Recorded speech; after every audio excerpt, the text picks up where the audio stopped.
अस्सलाम वालेकुम my YouTube family. उम्मीद करती हूँ कि आप सब ठीक होंगे और बहुत खुश होंगे। आज हमारे किचन में बनने जा रही है लाहौरी मटन कढ़ाई, जो बहुत इजी है और जल्दी बन जाने वाली रेसिपी है। इसके लिए आपको चाहिए 3 बड़े प्याज, 4 टमाटर, लहसुन की जवियाँ, अदरक, सब्ज़ मिर्चें, काली मिर्चें जो हमने अभी कूटनी है। साथ हमें मसाले चाहिए, दही की 1 प्याली चाहिए। पर मेंशन कर दिया कि आप स्क्रीनशॉट भी ले सकते हैं। आप इसमें जो मसाले डालेंगे उसमें 1 टेबलस्पून हमने नमक डाला है, 1/2 टेबलस्पून हमने इसमें सुरख मिर्च पीसी हुई और दड़ा मिर्च और 1 टीस्पून हाफ हमने इसमें गरम मसाला डाला है। जो काली मिर्चें हैं इसमें हमने 2 लौंग भी शामिल करनी है। काली मिर्चें जो पहले से पीसी हुई हैं आपने वो इस्तेमाल नहीं करनी, आपने ताज़ा पीसी है। इसका टेस्ट ज़रा डिफरेंट आता है, अच्छा लगता है। चलिए अब रेसिपी की तरफ चलते हैं। हमने लिया है 1 kg मटन, फ्रीज़ किया हुआ था। अगर आपने भी फ्रीज़ किया हुआ है तो आप उसको पहले निकाल कर बाहर रखें। जब वो थोड़ा सा खुलने लगे, बोटियाँ होने लगे तो फिर आप उसको भिगो के रख दें। हमने इसके अंदर 3 से 4 टेबलस्पून बड़े हमने सिरके के ऐड करने हैं। इसके अंदर सिरका डालने के बाद आपने इसके अंदर थोड़ा सा पानी डालना है और तकरीबन 10 से 15 मिनट के लिए आपने इसे रख देना है ऐसे। इससे ये होगा कि गोश्त के अंदर से जो एक स्मेल आती है वो नहीं आएगी। वैसे तो गोश्त धोकर साफ करके रखा था, लेकिन ये कि साफ भी हो जाता है, उससे जो गंद होता है एक्स्ट्रा वो उतर जाता है, आसानी से उतर जाता है। इसे तकरीबन 10 से 15 मिनट के लिए आप ऐसे रख देंगे। स्मेल भी खत्म हो जाएगी, एक्स्ट्रा ब्लड जो है वो भी सारा साफ हो जाएगा। अब हम कुंडी में लहसुन अदरक को पीस लेंगे। अगर आपके पास ग्राइंडर है आप ग्राइंडर भी यूज़ कर सकते हैं, कुंडी में भी कर सकते हैं। इसका एक बहुत फाइन सा पेस्ट बना लेना है आपने। आप अगर इसे ग्राइंडर में करेंगे तो आपने प्याज, लहसुन, टमाटर, अदरक ये सारी चीज़ें डाल के आपने इसको ग्राइंड कर लेना है। लेकिन मैं कुंडी में कर रही थी इसलिए मैंने लहसुन, अदरक, टमाटर किया था और प्याज जो था वो मैंने उसे 10 से 15 मिनट के लिए पानी थोड़ा सा डाल के उसे प्रेशर कुकर पे रख दिया था, ताकि जो प्याज है वो अच्छी तरह से गल जाए, वो खड़ा खड़ा ना रहे। वो बहुत अजीब लगता है भुनाई के वक्त, वैसे हो जाता है सही, लेकिन फिर भी मैंने इसे 10-15 मिनट के लिए प्रेशर पर रख दिया था। लहसुन अदरक का पेस्ट हमने बना लिया है। अब हम टमाटर के पेस्ट बनाएंगे। टमाटर फ्रीज हुए थे, इस वजह से उसका इतना हमने फाइन पेस्ट नहीं बनाया। अगर आपके पास ताज़ा टमाटर है आप उसे वैसे ही मोटा मोटा काट के डाल सकते हैं।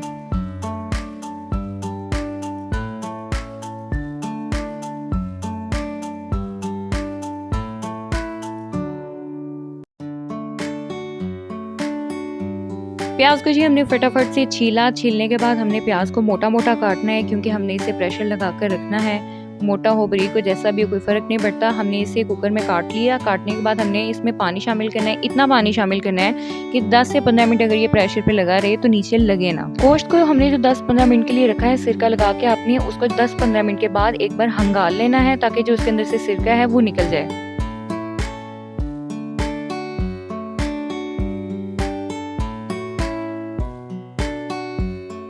10 से 15 मिनट के बाद हमने प्रेशर खोल लेना है। प्याज जो है गल चुका है। अब हम इसके अंदर गोश्त ऐड करेंगे और सारी इंग्रेडिएंट्स डाल देंगे। नमक, मिर्च, गरम मसाला, लेकिन काली मिर्चें आपने अभी नहीं डालनी, वो आखिर में डालनी है, क्योंकि अगर काली मिर्चें डाल के पहले ही उसको भून लिया जाए, पका दिया जाए तो वो गले को लगती है। हमने सारे पेस्ट डाल दिए, टमाटर का, लहसुन अदरक का, और सारी नमक, मिर्चें, गरम मसाला सब कुछ बीच में शामिल कर दिया है। अब इसमें इतना पानी डालें कि ये गोश्त जो है वो अच्छी तरह से बीच में डूब जाए, कवर हो जाए, यानी कि हमने इसको अच्छी तरह से गलाना है। अब प्रेशर पे रख देंगे हम तकरीबन 25 से 30 मिनट के लिए इसे रख देंगे।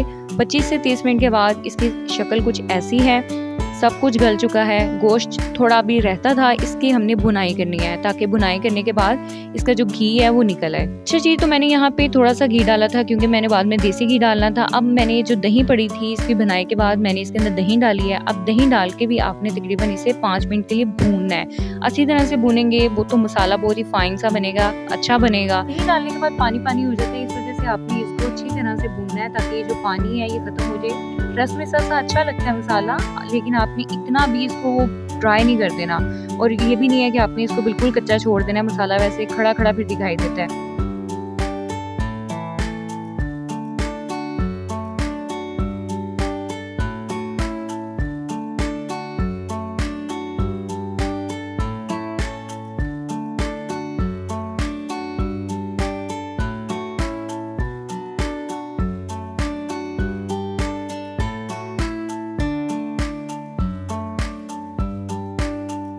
तकरीबन 5 से 7 मिनट भूनने के बाद मैंने इसके अंदर सब्ज़ मिर्ची डाली है। आप देखें साइड से कि घी जो है वो भी निकल आया है। इसमें धनिया भी शामिल करें, मुझे धनिया ज़्यादा अच्छा लगता है इसलिए मैं धनिया ज़्यादा शामिल करूँगी।